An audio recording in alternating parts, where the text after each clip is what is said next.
চোখ দিয়ে পানি বের করার চেষ্টা করব। আল্লাহ তাআলার কাছে বান্দার চোখের পানি অনেক দাম। হাদিসের মধ্যে রাসূল বলেন, বান্দার চোখ দিয়ে যখন কাতরা কাতরা পানি বের হয়, এক ফোঁটা পানি বের হয়, আল্লাহ তাআলা এই এক ফোঁটা চোখের পানি আল্লাহ তাআলার ফেরেশতারা জমা করে রাখে। আল্লাহর ফেরেশতারা পানিটা কি করে? জমা করে রাইখা দেয়। হাদিসে আছে আল্লাহর নবী বলেন, হাসরের ময়দানে এই পানির ফোঁটা আল্লাহ বের করবেন, বের করে তার জন্য যদি জাহান্নামের ফয়সালা হয়, তার চোখের পানিটা জাহান্নামের আগুনের মধ্যে ফেরেশতা ডাইলা দিবে, আর এক ফোঁটা চোখের পানি তার জাহান্নামের আগুনকে নিভায়ে দিবে। এই জন্য চোখ দিয়ে পানি বের করার চেষ্টা করো। আমার আপনার চোখ দিয়ে পানি বের করে আল্লাহ তাআলার কাছে তওবা করব, কান্নাকাটি করব। আল্লাহ, গোপনে এমন গুনাহ করছি দুনিয়ার কেউ জানে না, তুমি জানো। জীবনে এমন গুনাহ হয়ে গেছে যেটা দুনিয়ার কোনো মানুষ জানে না, আমার স্ত্রী জানে না, আমার বাবা জানে না, মা জানে না, ছেলে মেয়ে জানে না, আমি আর তুমি জানি, তুমি জানো আর আমি জানি যে কি অপরাধ করছি। আল্লাহ, আমাকে তুমি মাফ করে দাও। বান্দা এরকম অনুশোচনা নিয়ে দিল থেকে যখন আল্লাহকে ডাক দেয়, আল্লাহ তাআলা ওই বান্দার তওবা কবুল না করে আর থাকতে পারে না। এক বছর পর আবার আমাদেরকে বরকতি রজনী শবে বরাতের রাত্রে সমাবেত হওয়ার তৌফিক দান করছেন।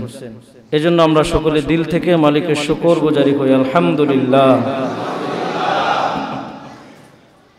গত বছর আমাদের সাথে অনেকে শবে বরাত পালন করছে, এই বরকতি রাত্রে আমাদের সাথে ইবাদত বন্দেগীতে ছিল। এই বছর তারা আর দুনিয়াতে নাই, অন্ধকার কবরের বাসিন্দা হয়ে আছে। আগামী বছর শবে বরাত আসবে। আজকে আমরা যারা এই মজলিসে আছি, আগামী বছর শবে বরাত পর্যন্ত হায়াত আছে কিনা আমাদের জানা নেই।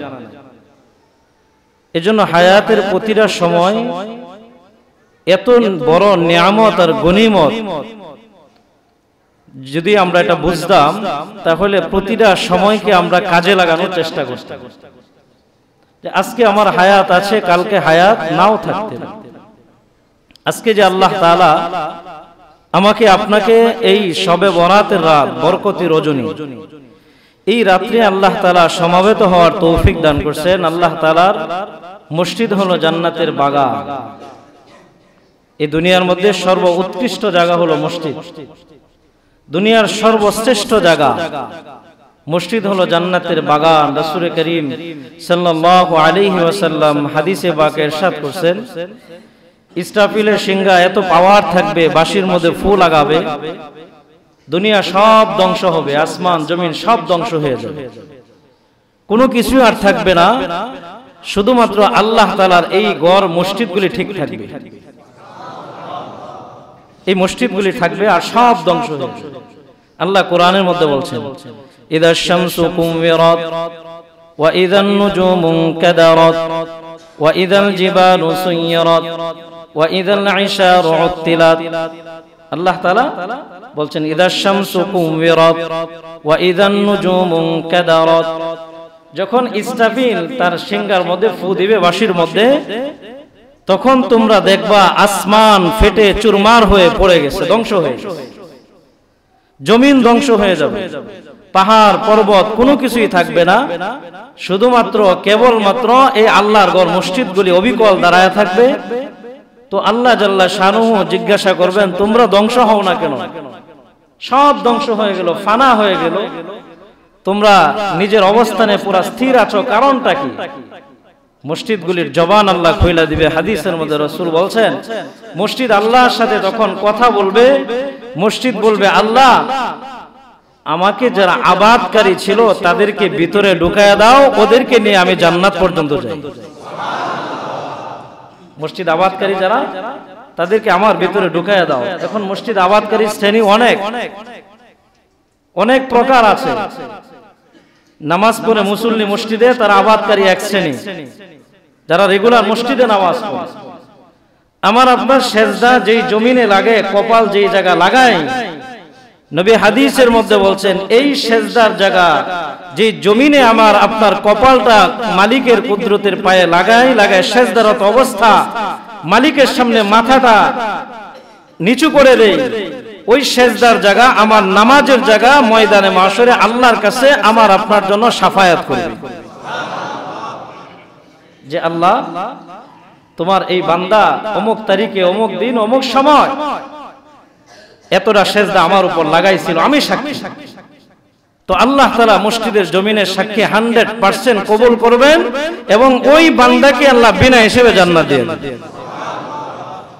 হাদিসের মধ্যে আছে মসজিদগুলি উড়ন্ত পাখি যেরকম ডানা দেয়া উড়ে, তখন মসজিদ আল্লাহর কাছে আবেদন করবে আর আল্লাহ তাআলা তাদেরকে উড়ে যাওয়ার পাওয়ার দিবেন, সমস্ত আবাদকারীগুলি ভিতরে ঢুকাবে আর উড়ন্ত অবস্থা মসজিদের জায়গা, মসজিদ ধ্বংস ছাড়া উঠে যাবে পুরা মসজিদ, আল্লাহ তাআলার জান্নাতের দরজা পর্যন্ত যাবে।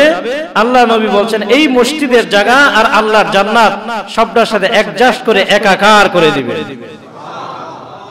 আল্লাহ তাআলা এটা জান্নাতের অন্তর্ভুক্ত করে দিবে। এজন্য মসজিদকে বলা হয় জান্নাতের বাগান। যেরকম মদিনা আছে একটু অংশ, রাসূল যেই জায়গা শুয়ে আছেন আম্মা জান আয়েশার হুজরা ছিল, যেটাকে আমরা বলি রওজাতুম মিন রিয়াজিল জান্নাহ, এটা জান্নাতের অংশ বিশেষ। উস্তুনায়ে হান্নানা একটা পিলার আছে, ওই পিলারের মধ্যে হাদিস লেখা আছে। রাসূল বলছেন হাদা বাইনি ওয়া মিম্বারি, হাদা বাইতি ওয়া মিম্বারি রওজাতুম মিন রিয়াজিল জান্নাহ। আমার ওই যে ঘর আর আমার মিম্বার। রাসূল যেই মসজিদে নববীর মিম্বার অনেক উঁচা, যারা হজ আর উমরা করতে গেছেন তারা হয়তোবা দেখছেন মসজিদে নববীর মিম্বার অনেক উঁচা। এজন্য হাদিসের মধ্যে আছে বিভিন্ন ফজিলত পাওয়া যায় যে এই কাজ করলে উহুদ পাহাড় পরিমাণ সওয়াব, ওই কাজ করলে উহুদ পাহাড় পরিমাণ সওয়াব। আমার এক শায়েখ ছিলেন, আমি হজের সফরে ছিলাম 2016-তে, তখন উনি আমাকে বলছেন বারবার উহুদ পাহাড়ের কথা আল্লাহ নবী হাদিসের মধ্যে বলছেন কেন, এই হাদিসের ব্যাখ্যা কি? আমি বলছি হুজুর জানি না। তখন হুজুর আমাকে নিয়ে গেছেন মসজিদের মিম্বারের কাছে, নিয়ে বলছেন এই জায়গা দাঁড়াও। মিম্বারের পাশে দাঁড়াইছি, দাঁড়ায় দেখি এই জায়গা থেকে সুদা মসজিদে নববীর দরজা খোলা থাকলে পুরা উহুদ পাহাড় অবিকল পুরাটা এখনো দেখা যায়। আল্লাহ নবী যখন হাদিস বর্ণনা করছেন মসজিদের মিম্বারে বসে আল্লাহর নবীর সামনে উহুদ পাহাড় একেবারে দৃশ্যমান আল্লাহ নবী দেখতেছিলেন, সদা সর্বদা দেখতেন। আর যখনই কোনো ফজিলতের কথা বলতেন নবী ইশারা করে বলতেন এই কাজ করবা, আল্লাহ উহুদ পাহাড় পরিমাণ সব তোমাকে দান করবে। এখনো দেখেন। তো এই মসজিদ আল্লাহ নবী বলছেন হাদা বাইতি ওয়া মিম্বারি রওজাতুম মিন রিয়াজিল জান্নাহ, যে আমার ঘর, আমি যেই ঘরে থাকি এবং আমার মিম্বার, এই মাঝখানে খালি জায়গা যেটুকুন আছে পুরাটা হলো জান্নাতের অংশ বিশেষ। যারা হজ আর উমরা করতে যায় তারা 2 রাকাত নামাজ পড়ার জন্য পাগল পারা হয়ে যায়। এটা আলাদা বেষ্টনী দেওয়া আছে, পুলিশ সিকিউরিটি পাহারাদার, ইচ্ছা করলেই যাওয়া যায়, সিরিয়াল ধরে তারপরে ঢুকতে হয়। এই যে রাসূল বলছেন এটা জান্নাতের অংশ বিশেষ, ঠিক ওরকম ভাবে আল্লাহ তাআলার বাইতুল্লাহ জান্নাতের অংশ। সারা পৃথিবীর সমস্ত মসজিদ আল্লাহ তাআলার জান্নাতের অংশ বিশেষ।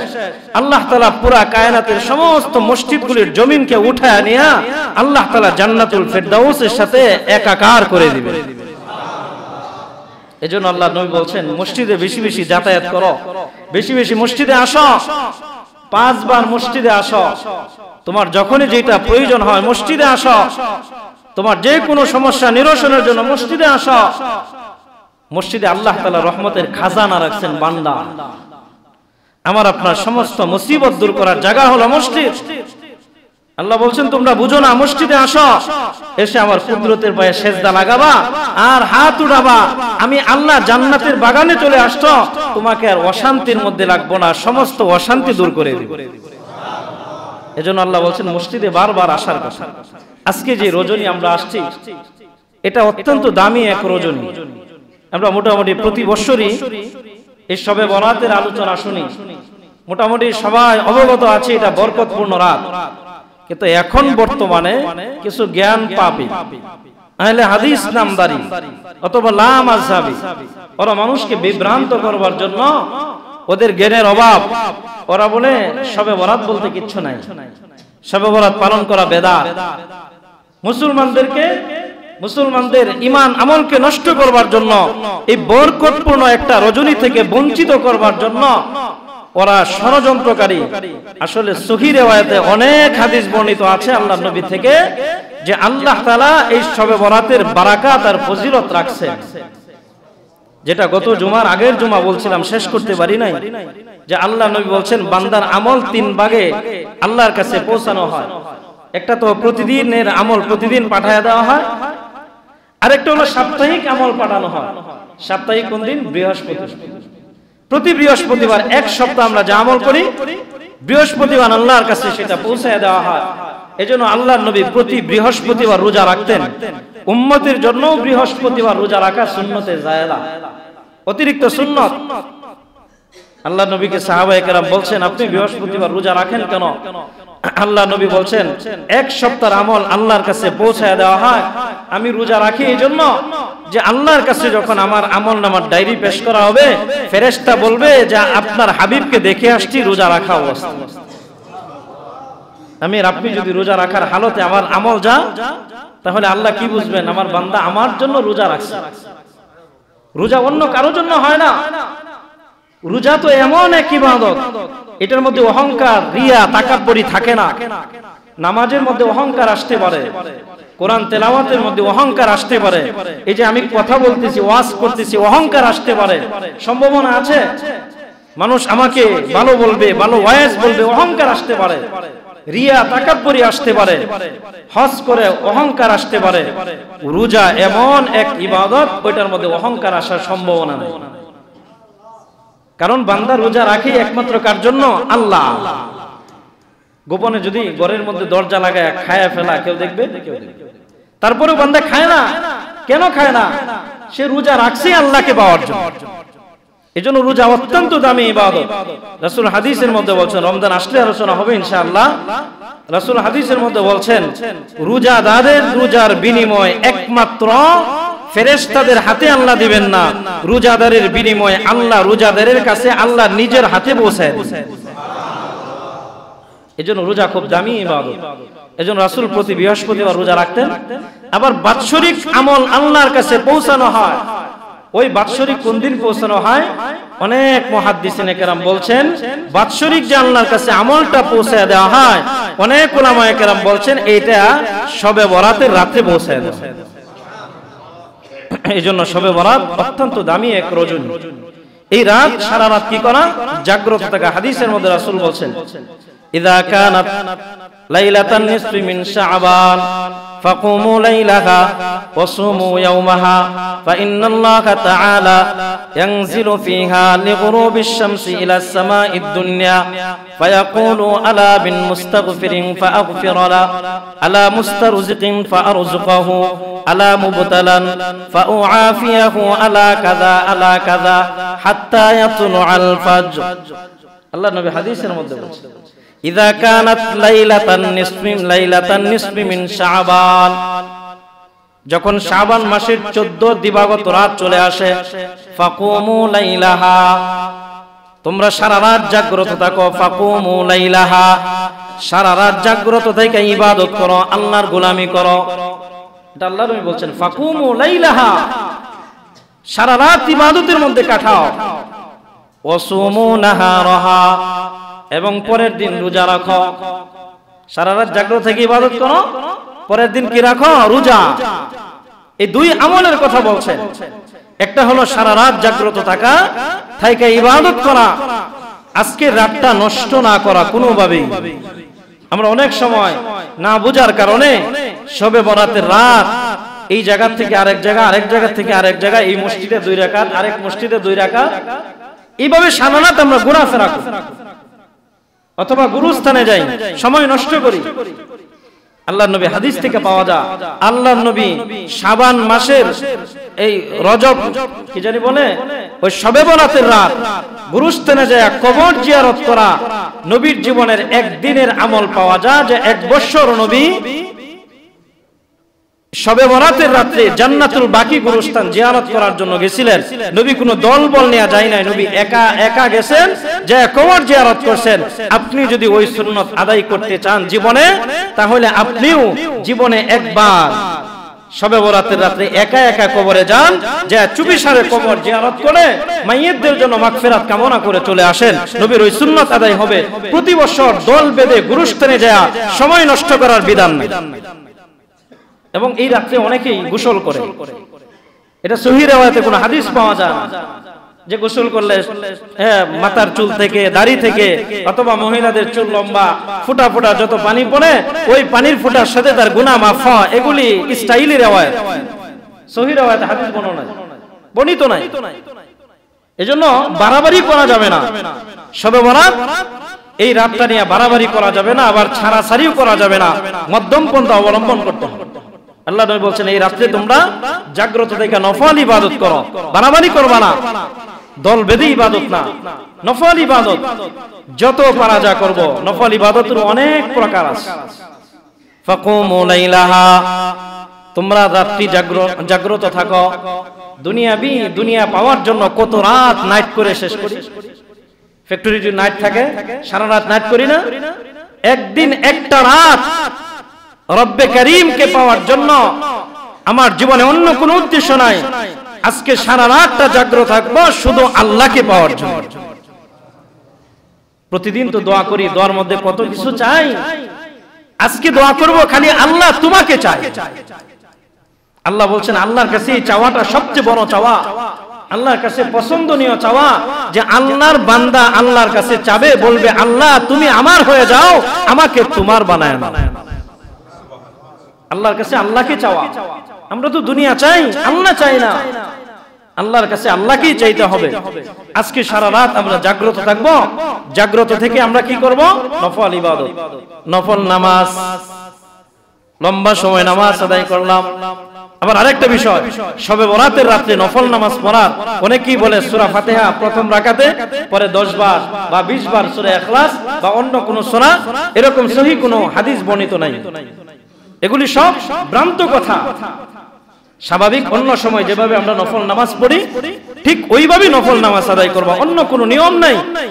আর নফল নামাজ পড়ার উত্তম তরিকা হলো 2 রাকাত করে পড়া। সমস্ত নফল নামাজের বিধান হলো 2 রাকাত করে পড়া। 2 রাকাত নিয়ত করব, শেষ করব আবার 2 রাকাত, আবার 2 রাকাত, এইভাবে 2 রাকাত করে করে আমরা নফল নামাজ পড়ব। যত পারি পড়ব। আল্লাহ তাআলার কাছে নামাজের চাইতে আল্লাহর পায়ে সিজদা লাগানোর চাইতে উত্তম কোনো আমল নাই।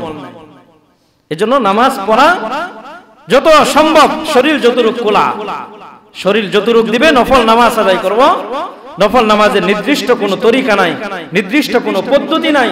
স্বাভাবিক আমরা নফল নামাজ যেভাবে আদায় করি ঠিক ওইভাবেই আদায় করব। এটা হলো রাত্রি জাগ্রত থেকে আমরা কি করব? নফল নামাজ। আর নফল নামাজ সম্ভব হলে নিজের ঘরে আদায় করা উত্তম। মসজিদের চাইতে নফল নামাজ উত্তম কোন জায়গা? নিজের ঘর। নিজের ঘরে উত্তম। এখন অনেকে আছে ঘরের পরিবেশ ভালো না, নামাজ পড়ার মতো পরিবেশ নাই, এজন্য মসজিদে আমরা আদায় করি, এতে কোনো সমস্যা না। আমি মাসালা বললাম নফল নামাজ পড়ার উত্তম জায়গা হলো নিজের ঘর, নিজের বাসস্থান। আল্লাহ নবী বলছেন ফরজ ওয়াজিবগুলি মসজিদে আদায় করো আর নফল নামাজ তোমার ঘরে আদায় করো। তুমি যখন তোমার ঘরে সিজদা লাগাবা, তোমার ঘরে নামাজ পড়বা, তো আল্লাহ তাআলার সাথে তোমার ঘরের আল্লাহর সাথে ডাইরেক্ট রহমতের সম্পর্ক কায়েম হবে। এজন্য নফল নামাজ ঘরে পড়া উত্তম। 2 রাকাত করে আমরা নফল নামাজ আদায় করব, একটা ইবাদত। যারা পারি কোরআন তেলাওয়াত করব। কোরআন তেলাওয়াত নফল ইবাদতের মধ্যে সবচেয়ে উত্তম ইবাদত। আফজালুয যিকরি তিলাওয়াতুল কুরআন, কোরআনে কারীম তিলাওয়াত করা। এই কোরআন তেলাওয়াত করব যারা পারি শুদ্ধ করে, যারা পারি না তারা তাসবিহ হাতে নিয়ে কি করব? জিকির করব। যেটা আপনার ইচ্ছা। লা ইলাহা ইল্লাল্লাহ জিকির করতে পারেন, আল্লাহ আল্লাহ জিকির করতে পারেন, সুবহানাল্লাহ জিকির করতে পারেন, আলহামদুলিল্লাহ, আল্লাহু আকবার, আপনার কাছে যেটা পছন্দ হয় আপনি জিকির করেন। আরেকটা, এই রাতে সবচেয়ে উত্তম যেটা আমরা করব, আল্লাহ নবী বলছেন হাদিসের মধ্যে, আল্লাহ তাআলা যে হাদিস আমি তেলাওয়াত করলাম এই হাদিসের মধ্যে বলছেন আল্লাহ তাআলা একেবারে সূর্য অস্তমিত যাওয়ার পর থেকে সন্ধ্যা থেকে সুবে সাদেক পর্যন্ত আল্লাহ তাআলা সামায়ে আসমানে চলে আসেন এই রাতে। সামায়ে আসমান মানে প্রথম আকাশ। আল্লাহ তাআলা প্রথম আকাশে চলে আসেন এই রাত্রে, সন্ধ্যা থেকে সুবে সাদেক। অনেকে সুবে সাদেক বুঝবেন না, সুবে সাদেক হলো সেহরির শেষ টাইম, এটাকে বলে সুবে সাদেক। এই সুবে সাদেক পর্যন্ত আল্লাহ তাআলা প্রথম আকাশে চলে আসেন। মালিক তো প্রতিদিন প্রতি রাত্রি সামায়ে আসমানে চলে আসেন, প্রত্যেক রাত্রি আল্লাহ আসেন, প্রতি রাত্রে আসেন রাত 12টার পর। আর এই শবে বরাতের রাত্রে সন্ধ্যার পর থেকে আল্লাহ চলে আসেন। আল্লাহ তাআলা চলে আসেন, এসে কি করেন? আল্লাহ তাআলা ডাকতে থাকেন, আলা মিন মুস্তাগফিরিন ফাআগফির লা, আলা মুস্তারজিকিন ফাআরযুকহু, আলা মুবতালা ফাউআফিয়াহু, আলা কাযা আলা কাযা। আল্লাহ তাআলা ডাকতে থাকেন দয়া, আল্লাহ তাআলা দরদ মাখা কণ্ঠে, আলা মিন মুস্তাগফিরিন ফাআগফির লা। কে আছো গুনাহ করতে করতে গুনার বোঝা অনেক ভারী হয়ে গেছে, তোমার এত গুনাহ করছো, আসমান আর জমিন মাঝখানের জায়গা তুমি ভরপুর হয়ে গেছে, এমন গুনাহ করছো, তুমি অনেক পাপী, নিজেকে নিয়ে অনেক চিন্তিত তুমি। আল্লাহ তাআলা ডাকতেছেন এই রাতে, আলা মিন মুস্তাগফিরিন ফাআগফির লা। তুমি এত গুনাহ করছো যে গুনাহ এখন তুমি লজ্জিত, কাবু হয়ে গেছো, দুর্বল, তোমার মনটা দুর্বল হয়ে গেছে, এমন অবস্থার মধ্যে তুমি আছো, আমি এখন কি করব, এত গুনাহ করছি। তুমি এত চিন্তা আর ব্যথিত মনে অন্য কোথাও যাওয়ার দরকার নাই, আমি মালিক আসছি তোমাকে ডাকতেছি, আলা মিন মুস্তাগফিরিন ফাআগফির লা। তুমি দিল থেকে খাঁটি তওবা করো আর ইস্তিগফার করো, আমার কাছে ক্ষমা চাও, আমি আল্লাহ আসছি তোমার সারা জীবনের গুনাহ মাফ করার জন্য। আল্লাহ তাআলা এই রাতে মাফ করেন। হাদিসের মধ্যে রাসূল বলেন, আল্লাহ তাআলা এই রজনীতে আসেন, আয়েশা ডাকতে থাকেন গুনাহ খাতা মাফ করার জন্য। আল্লাহ নবী হাদিসের মধ্যে বলেন, আর এক হাদিসের মধ্যে, যে আল্লাহ তাআলা এই রজনীতে আল্লাহর সমস্ত মাখলুকের প্রতি আল্লাহ তাআলা রহমতের দৃষ্টি দিয়ে তাকান এবং আল্লাহ তাআলা আল্লাহর মাখলুকদেরকে আল্লাহ মাফ করে দেন। কিন্তু আল্লাহ নবী হাদিসের মধ্যে বলেন, দুই শ্রেণীর মানুষকে এই রাতেও মাফ করেন আল্লাহ, সবাইকে মাফ করে, দুই শ্রেণীর মানুষকে ক্ষমা করে না। এর মধ্যে এক প্রকার হলো যারা শিরকের মধ্যে লিপ্ত, যারা শিরকের লিপ্ত, আল্লাহ নবী বলেন আল্লাহ এই রজনীতেও তাদেরকে মাফ করে না। এখন শিরকের প্রকার আছে অনেক, একটা হলো শিরক আসগর আর একটা হলো আকবার। বড় শিরক, ছোট শিরক। বড় শিরক করার দ্বারা মানুষ বেঈমান হয়ে যায়, ঈমান নষ্ট হয়ে যায়, কাফের হয়ে যায়। আর শিরক আসগর যেগুলি, এগুলি দ্বারা ঈমান নষ্ট হয় না, আমল নষ্ট হয়। শিরক আসগর কোনগুলি? বলা এটা যে আমার দোকানটা না থাকলে আমি চলতেই পারতাম না, আমার ছেলেটা যদি না থাকতো আমার চলার কোনো রাস্তাই ছিল না, অমুক যদি আমাকে সাহায্য না করতো তাহলে বিপদ থেকে বাঁচতেই পারতাম না। অমুক কি আমাকে বিপদ থেকে বাঁচানোর ক্ষমতা রাখে? আমার আপনার বিপদ মুসিবত থেকে বাঁচায় কে? আল্লাহ। এটা শিরক আসগর। বলা যে এটা অমুকের কারণে এটা হয়েছে, অমুক না থাকলে এটা হতো না, এগুলি না বলা। আমার সবকিছু, আমার সুখ আর শান্তি, আমার আরাম আয়েশ, আমার ইজ্জত সম্মান কেড়ে নেওয়া আবার দেওয়া, সবকিছুর কার হাতে? আল্লাহ, মানুষের হাতে। আমরা এগুলি না বুঝে অনেক সময় উল্টা পাল্টা বলি। এইজন্য শিরকে আসগর, শিরকে আসগর থেকেও বাঁচা। এই রাতে আল্লাহ তাআলা সকলকে মাফ করবেন, যারা শিরকে লিপ্ত তাদেরকে আল্লাহ মাফ করবে না। বাবার মাজারে যায় দান করা, মান্নত করা, করে না? বাবার মাজারে যায় না? মাঝভান্ডারি যা, দেওয়ানবাগে যা, চন্দ্রপুরী যা, বিভিন্ন মাজারে যা, যা কি করে? একটা খাসি নিয়ে যা, বড় গরু নিয়ে যা, নিজের মা বাবার সেবা করে না, যত্ন করে না। আর ওই বাবার মাজারে যায়, বাবার কবরের পাশে সন্তান চা, বাবা আমার সন্তান নাই, আমাকে একটা সন্তান দান করো, আমার মেয়ে 4টা ছেলে হয় না, বাবা একটা ছেলে দান করো। বাবা ছেলে দেওয়ার ক্ষমতা রাখে না, ছেলে দান করবেন কে? এগুলি শিরক করে না মানুষ? না বুঝার কারণে। সবকিছু দেওয়ার মালিক আল্লাহ। এই জন্য শিরকে আসগর থেকে বাঁচা। যারা শিরকে লিপ্ত তাদের তওবা কবুল হয় না, আল্লাহ এই রাতেও তাদেরকে মাফ করবে না। আরেক প্রকার রাসূল বলছেন, এই রাতেও আল্লাহ যাদেরকে মাফ করবে না, যাদের দিলের মধ্যে আছে অপর ভাইয়ের প্রতি হিংসা। কি রাখা? হিংসা। অপরের প্রতি হিংসাত্মক মনোভাব রাখা।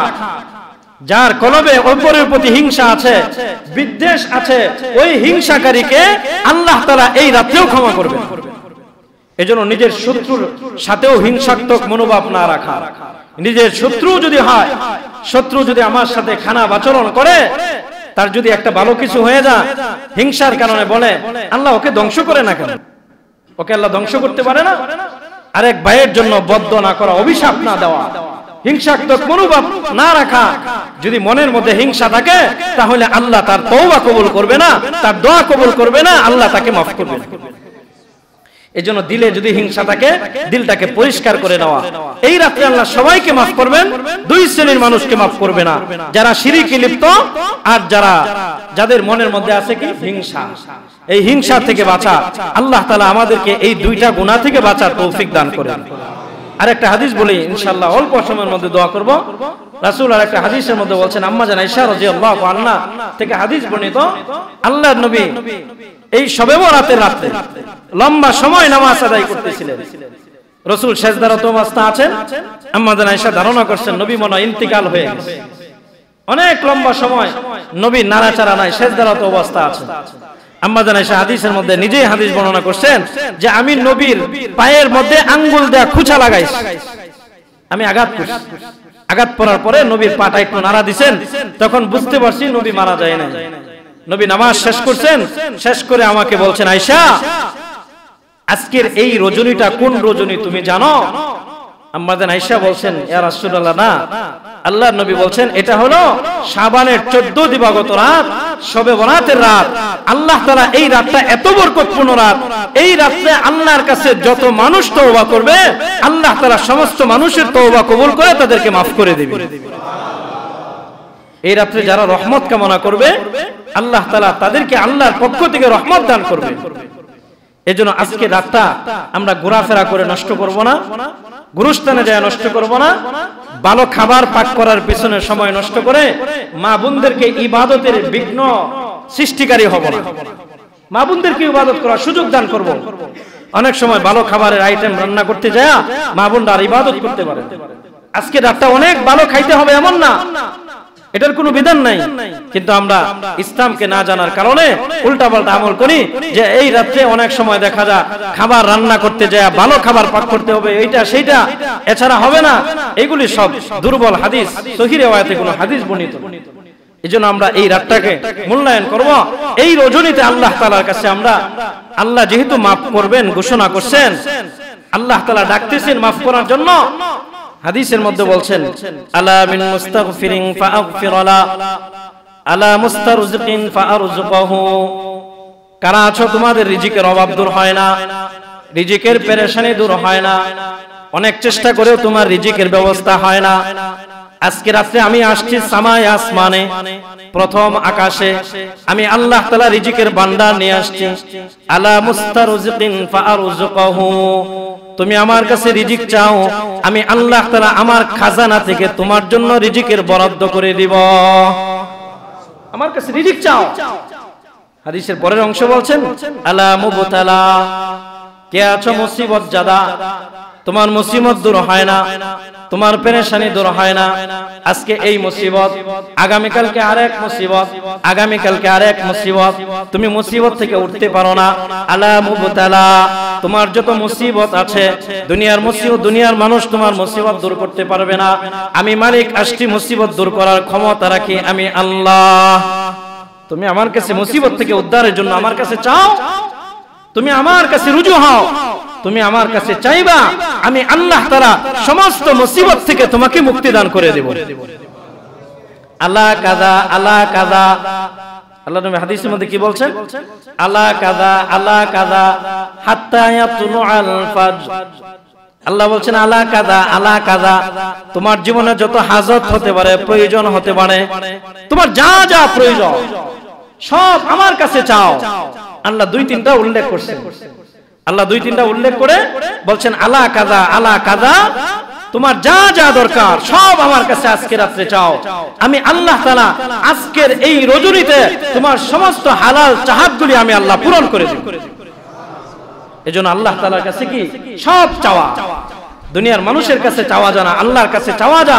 আর আজকের এই রাতে আমার আপনার বিগত সারা জীবনের গুনাহ মাফ করাইতে হবে।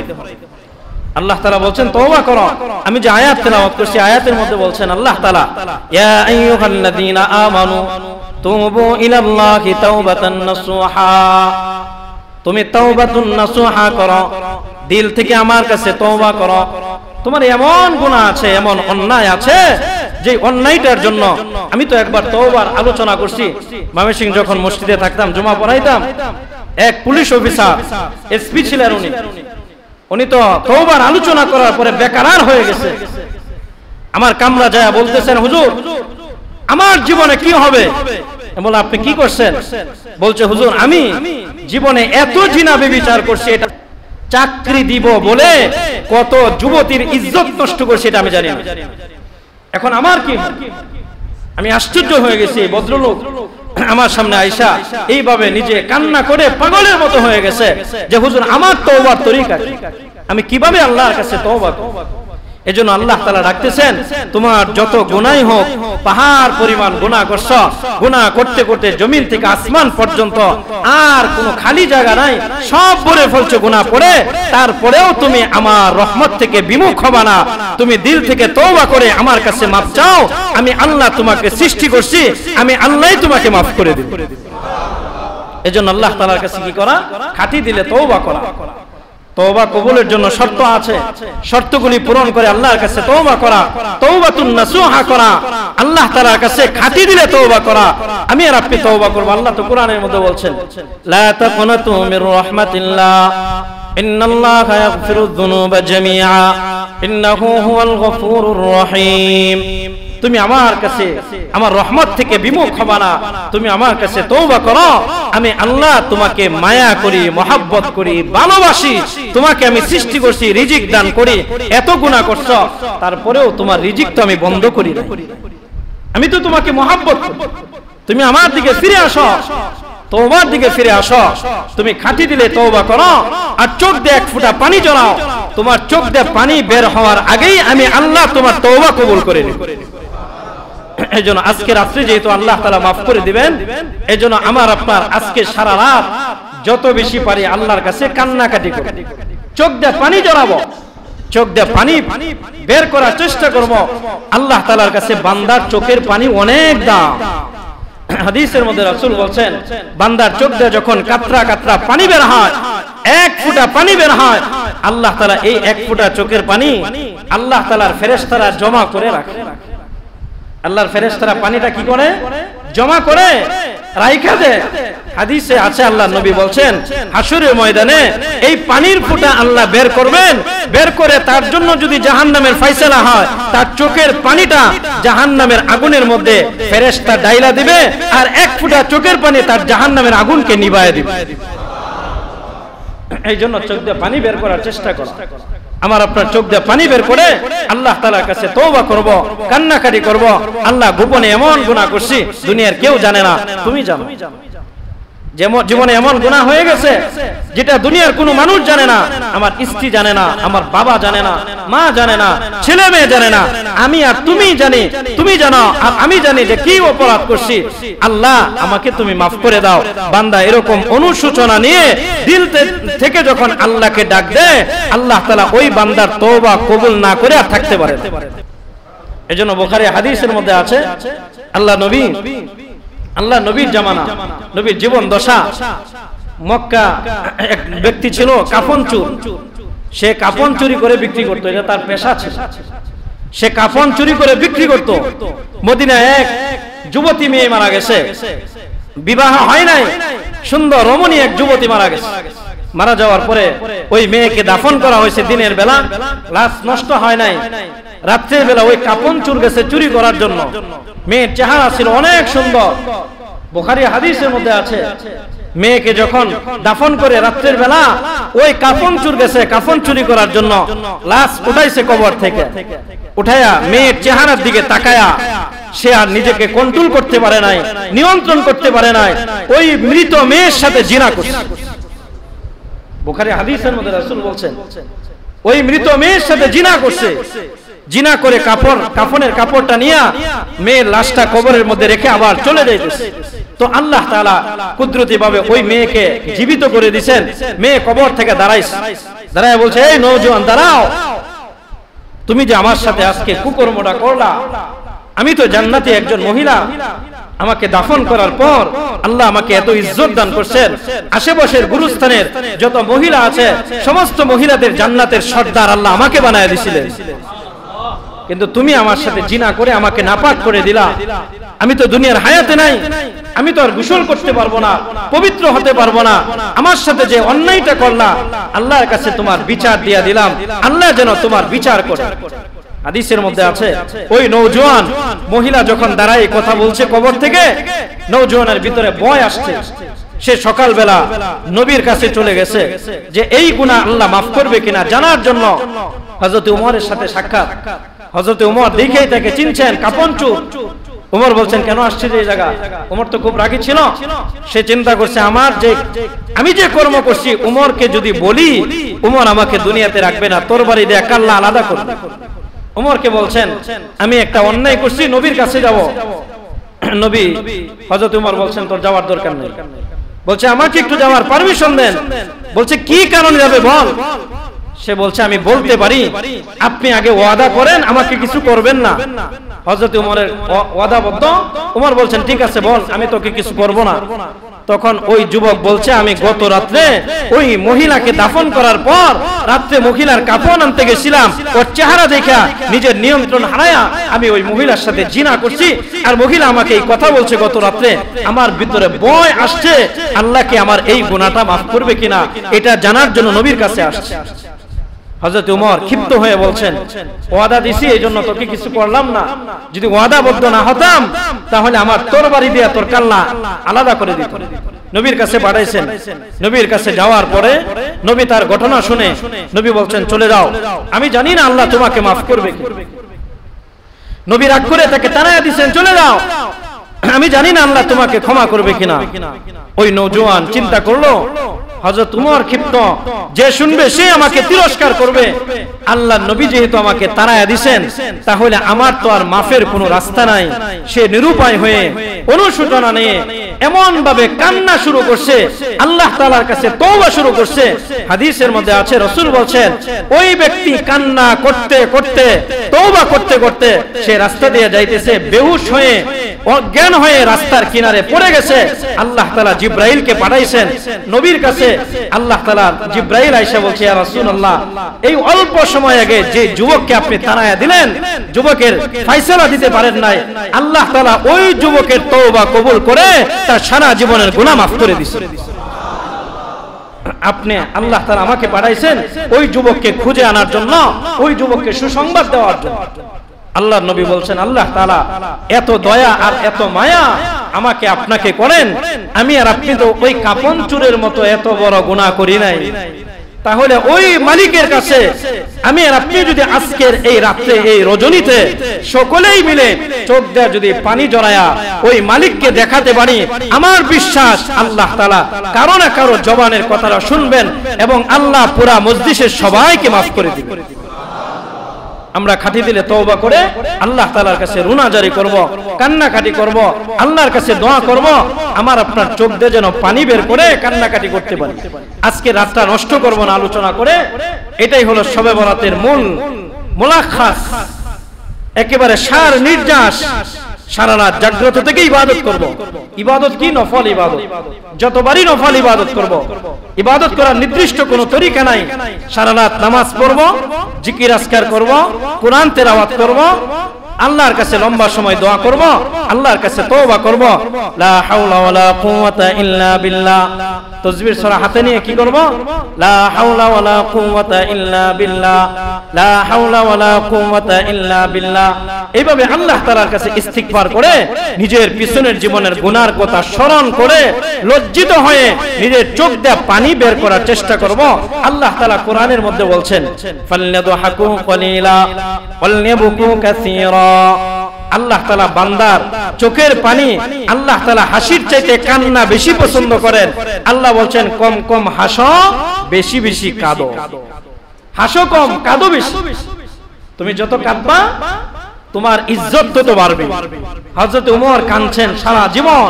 ওমরের কান্না এত বেশি ছিল, উমর কান্না করতে করতে চোখ দিয়ে এত পরিমাণে পানি বের করছেন, উমরের দুই গালের মধ্যে পানি পড়তে পড়তে দুই গালে কালো দাগ হয়ে গেছে। কি পরিমাণে উমর কাঁদছেন, এত পরিমাণে কাঁদছেন, চোখের পানি পড়তে পড়তে দুই গালে কালো দাগ হয়ে গেছে। আজকে আমি আর আপনি তো কাঁদি না, কাঁদি। ব্যবসা যদি লস হয় কান্না আসে, ব্যবসা যদি ক্ষতি হয় কান্না আসে, চাকরির যদি প্রমোশন না হয় কান্না আসে, ছেলেটা যদি গোল্ডেন এ প্লাস না পায় কান্না আসে, মেয়েটা যদি ভালো রেজাল্ট না করে কান্না আসে, দুনিয়ার জন্য কান্না আসে। কিন্তু আমার আপনার গুনার জন্য, আমার আপনার গুনাহ খাতার কারণে জাহান্নামের আগুন যে প্রজ্বলিত হয়ে দাও দাও করে জ্বলতেছে, ওই জাহান্নামের আগুনকে নিভানোর জন্য আমার আপনার চোখের পানি ছাড়া বিকল্প আর কিছু নাই।